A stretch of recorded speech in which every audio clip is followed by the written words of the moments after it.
This week on Life and Faith. I would hate to leave my kids and my wife now, but based on my 2 minutes, it wouldn't be something that I would be capable of poring over or worrying about or agonising over, because based on those 2 minutes, there is no consciousness, there is no ability to look back. To place yourself before other people is something that's lost. But we can't see all the way back to the very beginning. That's what everybody would like to know. We lack the vocabulary for that in secular society. Liberalism is also an ideology.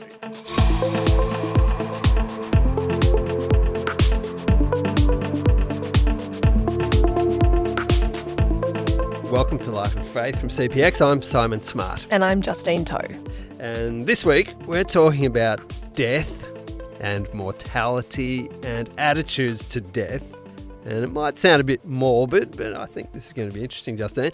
And we're not the only ones thinking about this subject. Even the Barbie movie brings it up in a provocative way. You've seen this? Yes, I think you've seen it as well. But it's been in the trailers. You know, she's living her best Barbie life until she starts to think about death. And then suddenly it's all a bit grim.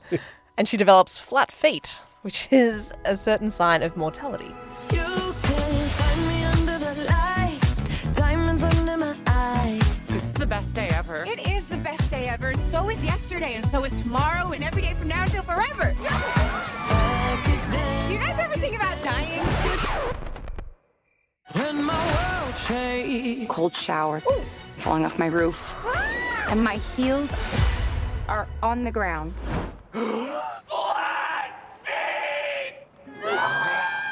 Now, Simon, you've also been going to some funerals lately. Is this why you've got death on the brain?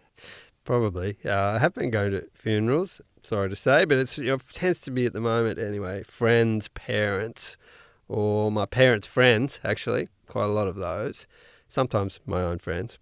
But I have seemed to have reached a certain age just then. I'm in that stage, perhaps. But funerals, I find, are these moments in life where if you let yourself stop to think long enough while you're there, there's something really profound and obviously universal and unifying about our sadness at these times, but also our hopes and our imaginations as we think about what life means and perhaps the destiny of the person who's departed. Is there more to this story, we might ask? These kinds of questions. Now, what about you, Justine? Do you think about death much? I want to ask you, have you made a will? Have you thought about your own funeral, these sorts of things? Yeah, I have made a will. I think it's a fairly normal thing to do when you've got young kids. You're going to try and work out who will provide for them. I don't think about death very much. I think that we live in a very distracted age where everything on WhatsApp gets flattened to the same significance. So I've got a wart has the same significance as my auntie died. Do you know what I mean? Like, in a way, I don't have a wart, by the way. But yeah, I do think about death when I'm at a funeral, but other times I can easily be distracted from it. I do feel weird every time I have to go for a scan of some kind. Like, my health is pretty good, and I probably do take that for granted a lot. So when there's just even a tiny blip, I'm like, oh, I'm going to die. And I do feel very sad that I won't be alive at my funeral because I would like to hear people say nice things about me. But yeah, I also think about the idea of what is the story of someone's life and who gets to tell it. I'm also haunted by the fact that even if, you get all your significant others to get up and talk about you at your funeral, there's no right of reply. The dead person cannot rise from the grave and correct the record. And even then, does the dead person have the full story? Maybe not. So I'm tantalized by this idea of a fuller story, but who gets to keep that? Who gets to tell that? So these are the questions that I'm really kind of haunted by. It's very hard to sum up a life in that moment. Although I do find whenever people do, it's very moving. Now, these are all very interesting questions, and they're kind of in the background for what we want to talk about today. Chris Harrison is a long-time journalist. He's the opinion editor at the Sydney Morning Herald. But it was as a writer of an opinion piece in this section of the paper that caught our attention, Justine, and plenty of others too. And it was a fascinating article that told the story of Harrison returning to a sports field to watch his son play a game. But this particular field was profoundly significant for Chris and his family. He hadn't been back there since he was 12 years old, when he came face to face with death. And he was kind enough to come into the studio to talk about that formative moment. Well, it was a normal game of cricket in one sense, but it was an abnormal game of cricket in the other sense in that it was a representative game. So the bowling was faster than anything I'd seen before, and that's my excuse. And I was opening batsman. He bowled a bouncer. He was very quick. I played over the top of it, missed it, but it didn't miss me. It hit me in the heart. And I remember this incredible searing pain. Apparently, I walked 12 paces in the direction of the clubhouse. So everybody thought I was heading for the clubhouse. Yeah. But I only remember the first step. I was unconscious. Then I collapsed. One of the spectators was a doctor, and he brought me back to life. Because your heart stopped. My heart stopped, yeah. He had to give me cardiac massage, mouth to mouth, cardiac massage, mouth to mouth. And he told the ambulance people that I was clinically dead for at least 2 minutes, in his opinion. Yeah. Then the ambulance people arrived. All my vital signs were good, so they said to my father, you can drive behind in your own car if you like, he's looking good. I had another cardiac arrest in the ambulance. You know what Saturday Sydney traffic's like. So the ambulance mounted the median strip and tore off down the other side, and my poor father sitting behind it, thinking, well, should I follow it? Or so he said it was the longest 45 minutes of his life. Anyway, long story short, yes, I was, by all reports, clinically dead for 2 minutes and had pretty awesome time of it. Did the second time, so you're in the ambulance, your heart stops again. So was there another sort of dramatic, effort to revive you there?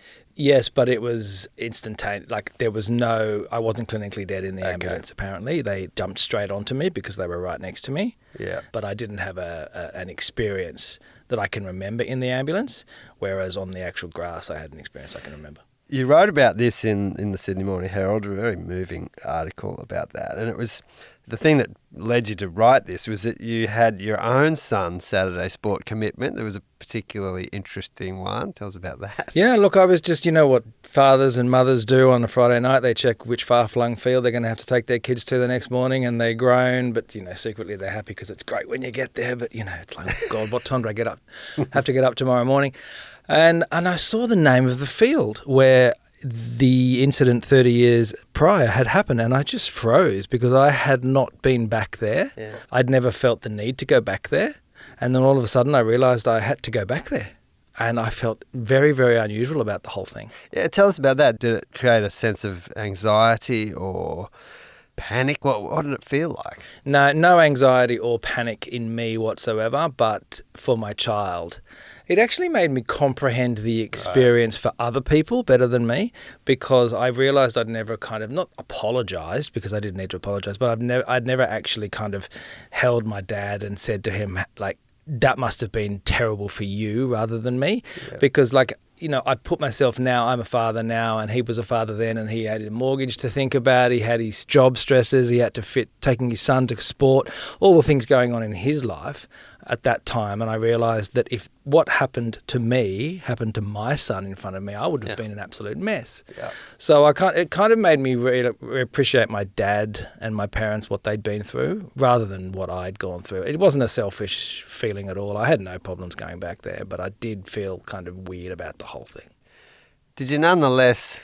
You must have been a bit pensive as you got to that place and saw that, maybe relived it a bit. Oh, 100%. And we kind of did almost, like when my daughter heard where we were going, she said, I'm coming. Right. And my son obviously was playing, so he came along. And my dad said, can I come along?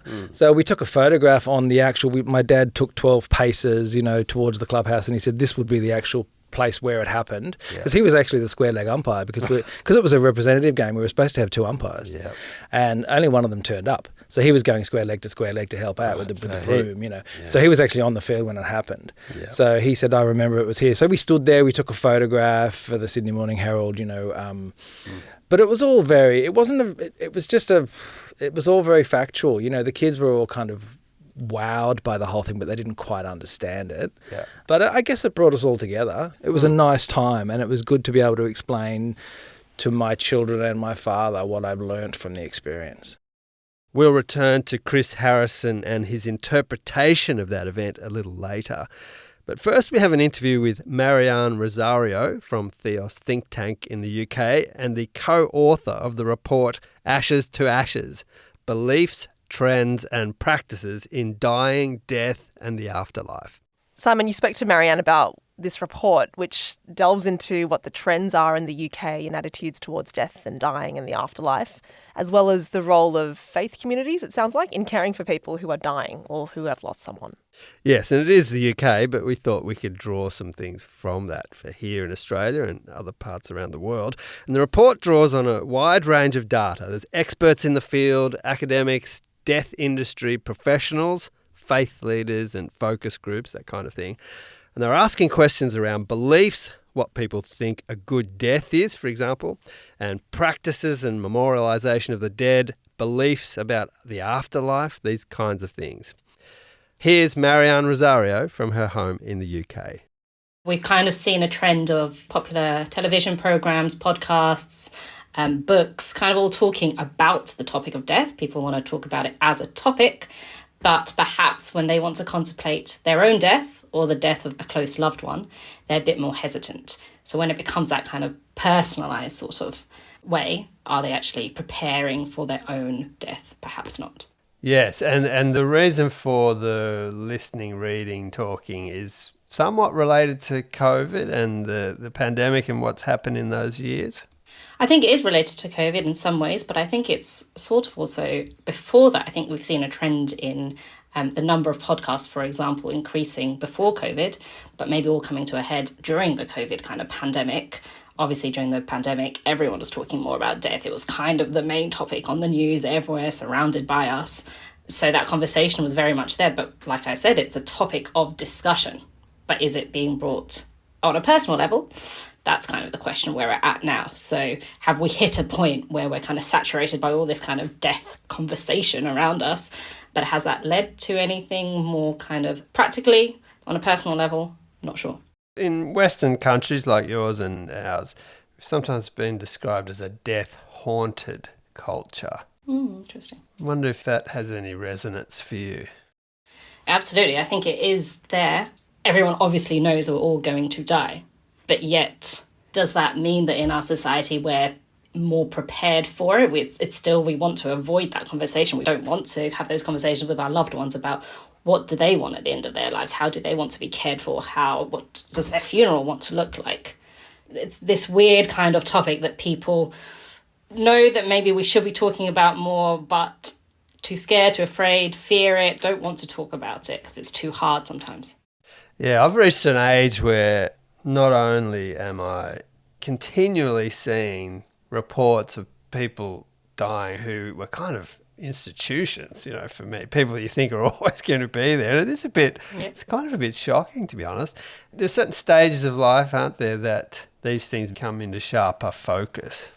Yes, I do think, obviously when you're older, you're going to be thinking about it more perhaps. Having said that, from our research, and what I was quite struck by was we interviewed an elderly focus group. We wanted to do a broad spectrum, so an elderly focus group we interviewed, as well as a younger person focus group at a university. We didn't pick this younger person group. It was just a university group. They could sign up, right? And they really wanted to talk about death. Some of them had experiences of family members dying.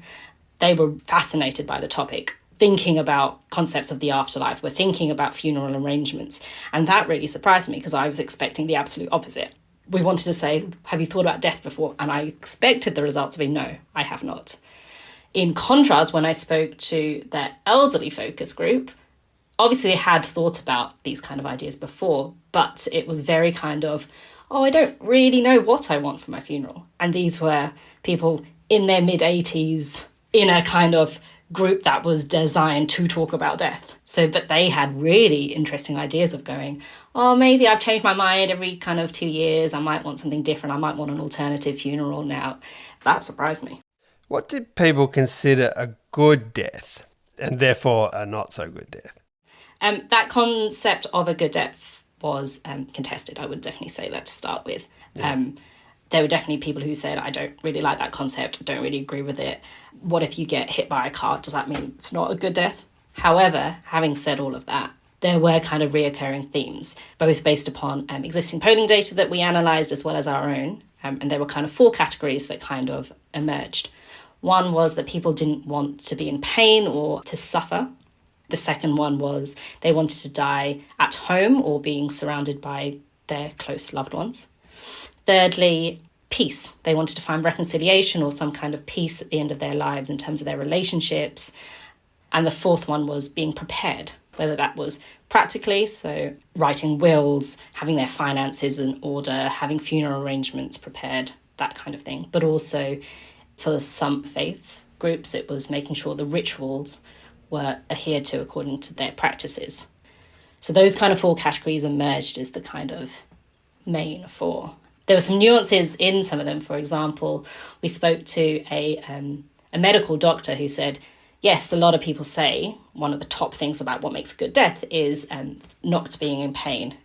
And people really fear that. And he was talking about how actually modern medicine right now is excellent. It's so good in terms of trying to get on top of pain management. Palliative medicine, hospices were really highlighted.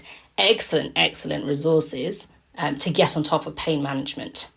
We also spoke to a director of a charity who often spoke about Catherine Manock's idea about explaining the process of when someone dies. And she speaks about the very ordinary kind of laboured forms of breathing that happens to a body when it's at the last kind of moments. Loved ones often beside those who are dying perceive that as their loved one in pain, but actually she explains it as that's really normal. When it came to kind of being around loved ones as they die, people often said, yes, I want to be around loved ones. I want to be, that's who I want beside me as I die. But often we had reports of those working in hospices saying that actually they can't quantify this as such, but anecdotally, they had many cases where the person who was dying actually died in that 1 hour when their loved one was not there in the room. And so really interesting kind of ideas there.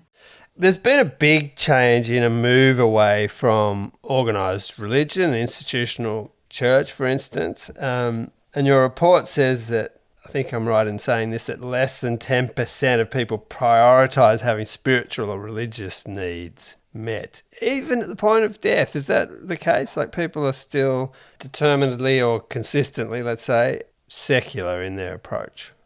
Yeah, some of the data that we found, this is not our own, but we've reported it in the report from the Co-op, for example. Their statistic was 1 in 10 people now want a religious funeral.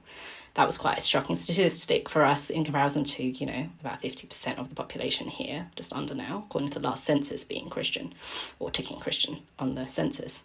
So that's quite a significant decline, according to their statistics. In our own research, we definitely did find perhaps a decline in people wanting traditional funerals. People perhaps thinking they're more expensive, people not desiring it, wanting either no funeral at all, and we have to acknowledge that, wanting direct kind of cremation, they are on the increase, or increasingly these kind of secular celebrations of life. Now, they can happen in any sorts of kind of places. I spoke to one secular celebrant who said they did a celebration of life in a seedy bar, in a car showroom, because that's where that person had worked, in a woodland setting, all these kind of ideas. They want people to wear colour of yellow, they want to give out chocolate bars. Really, really different concepts to kind of a traditional funeral. Having said that, however, what I thought was really important to highlight was that actually I spoke to one secular celebrant who said over half of the secular celebrations of life that he conducts, the family or the person who's about to die in planning their funeral has requested the Lord's Prayer. So that was a really interesting dynamic to kind of contemplate. So there's this kind of Christian language. And if it's not the Lord's Prayer, they want Psalm 23 or they want language of welcoming home. So Christian language is still kind of wanted, desired, even in the midst of this kind of increasingly celebrations of life kind of scenario that we find ourselves in.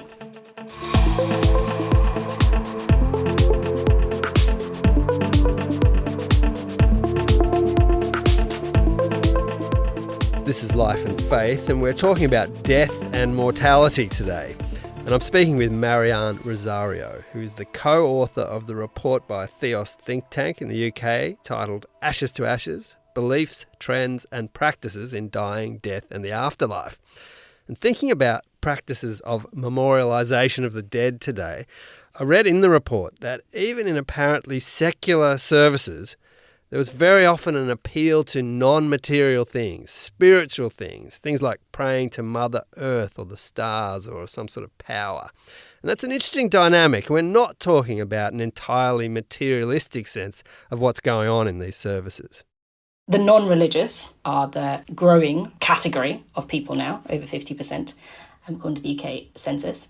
And in a previous Theos report, 20% of those people actually said, I do believe in life after death.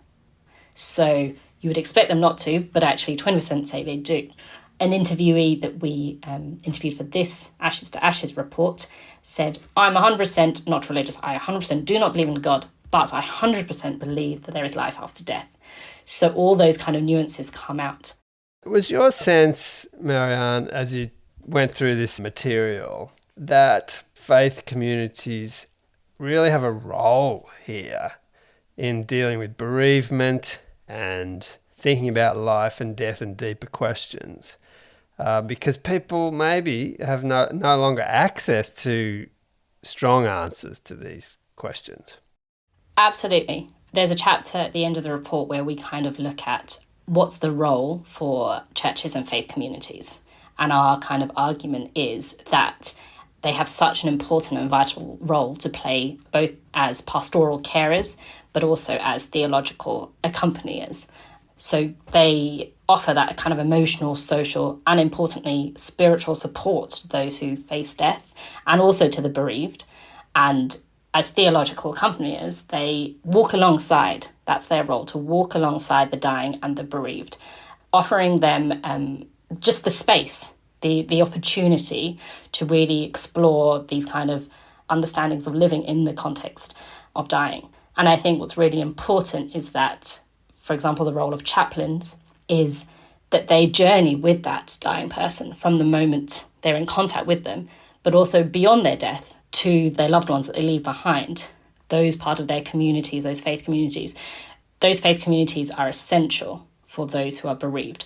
One of the recommendations from the report is actually better bereavement support in churches and faith communities. We had some excellent examples from other faith traditions, from both Islamic traditions and from the Hindu traditions, of the faith community kind of rallying around the family that are bereaved, providing food and practical support.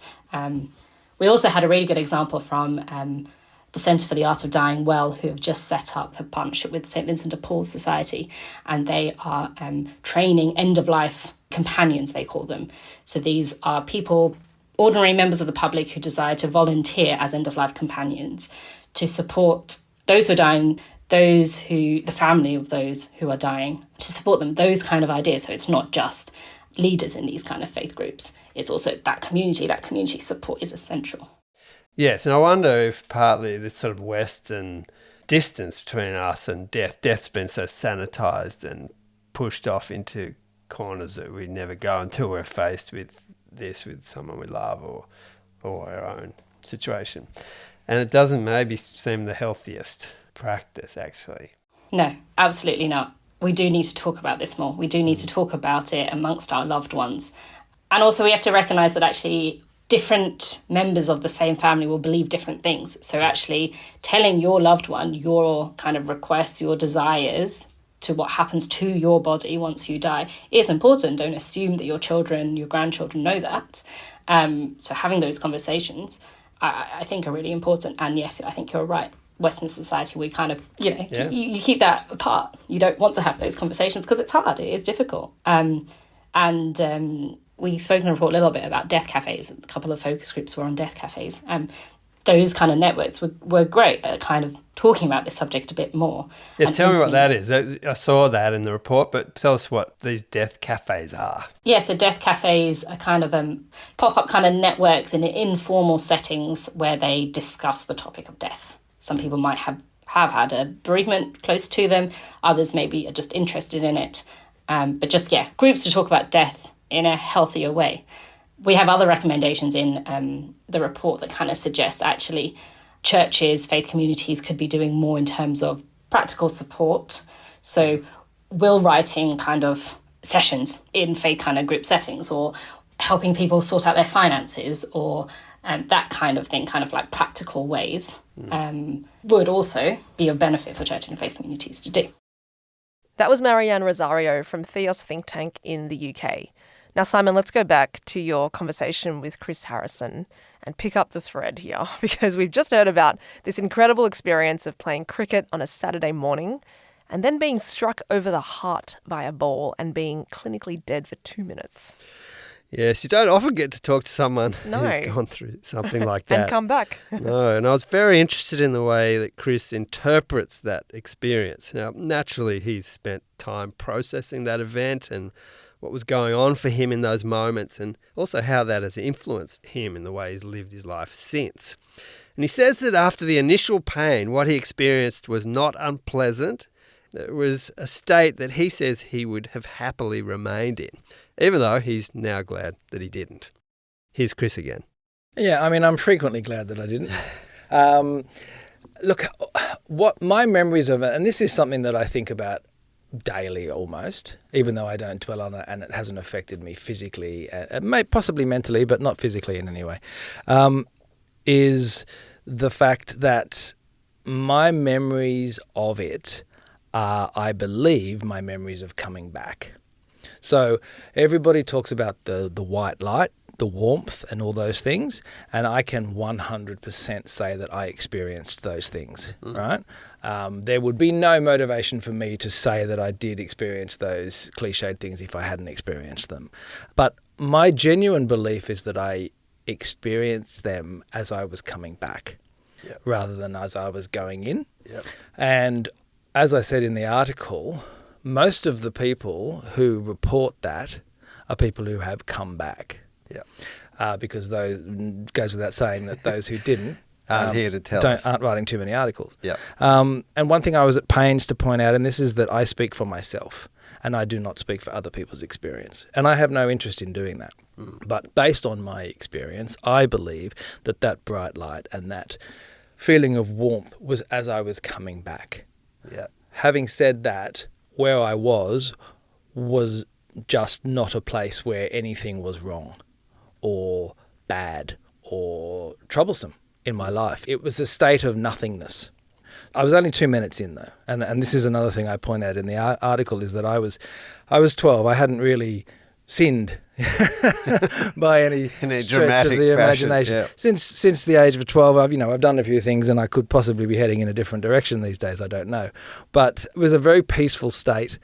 But again, that warmth and that wonderful light, and that I do believe it was as I was coming back into consciousness rather than leaving consciousness. Was it an experience of being kind of extinguished, like as in no? You talked in your article about there was nothing bad, or there was no sense of fear, but was that because it was a shutting down of something, or is there something non-material that you were sort of experiencing there, or that you were open to? There was no cognition of shutting down. Yes. Okay. There was no cognition of I am now dead. Yeah. I am now in the afterlife. I am now in any pain. There was no cognition. It was just like they'd pulled the curtains over. Do you know what I mean? Yeah. And so there's only an ability for me to assess the state that I was in because I've come back. But I am confident that if I had stayed there would be absolutely no possibility or capability to assess where I was or what was happening to me. It was just the end. Yeah. I remember the pain in the chest because it was before the end, but I don't remember 13 or 12 of the 14 steps that I made. I only remember this wonderful feeling because I came back. But I do know that there was, so I don't want to contradict myself, but I do know that even though I say there was no capability of understanding, I know that there was nothing wrong. So I do not fear that state. How did this event change the way you subsequently lived? Did it change the way you thought about life from then on? It changed the way I thought about life until I had something to lose. And what I mean by that is, so when I left school, I became an aerobatics pilot, and I was fearless in that. I travelled the world, put my life in a backpack. I had no fears. Well, I didn't have many fears. And I thought, I didn't kind of explicitly say it to myself, you've got a second chance of life, so live it to the full. It sounds a bit Hollywood, but I think that's essentially what was going on. I was very, very outgoing. Yeah. And yet, having said that, I didn't play cricket again. So there was obviously a fear of not wanting to repeat that experience. But then I had children, and suddenly life was very important again. I got married, I had children, and I had other people I needed to care about. And so now I am fearful of death, but not because of the physicality of my own death. If it happened this afternoon, it would... I mean, I know from my experience that it couldn't possibly be a bother to me personally. But I genuinely worry about who I would leave behind, and have I provided enough for them, and how would they go without me? And I know that if I were to go, they would be the people who suffer my death, those people who I left behind. I would hate to leave my kids now and my wife now, but it wouldn't be something that, based on my 2 minutes, it wouldn't be something that I would be capable of poring over or worrying about or agonising over if I did go. Yep. Because for me, based on those 2 minutes, there is no consciousness, there is no ability to look back and grieve, if you like. The only grieving, in my opinion, is done by the people who stay. Do people, because they know of your experience, like me, do they like to talk to you about death? Yeah, they do. Yeah. They do. I'm in the journalism game. Anytime you write something that everybody has to interact with at some stage, like if you publish a piece on travel, on flying, lots of people go flying, so the story does well.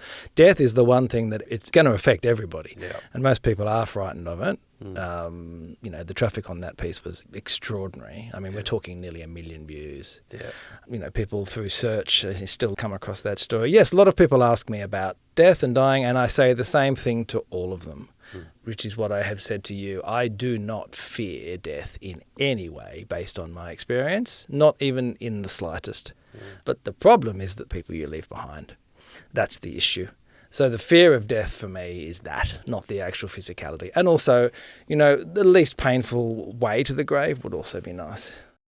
That's Sydney Morning Herald opinion editor Chris Harrison on his brush with death and his way of processing it.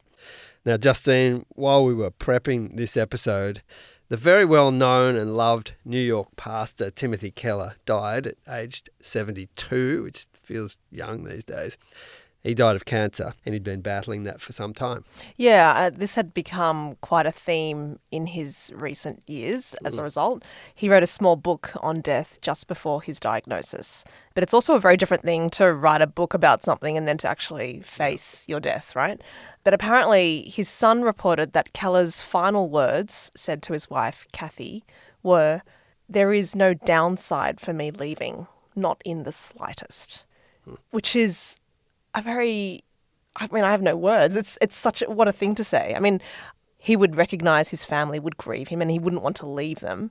But what I think is really striking about that is that there's such a confidence in the face of death there. Yeah, it was interesting. I think it was struck a lot of people. He certainly didn't have a death wish. He made that very clear. But his confidence that you described is entirely born out of his faith. He has this faith in Christ. He has this faith that this is not the end of the story. So that seemed to stay with him right through his life, but also as he faced death. So interesting to me, both Chris Harrison and Tim Keller feel that we have no reason to fear death, but they do take it from entirely different foundations.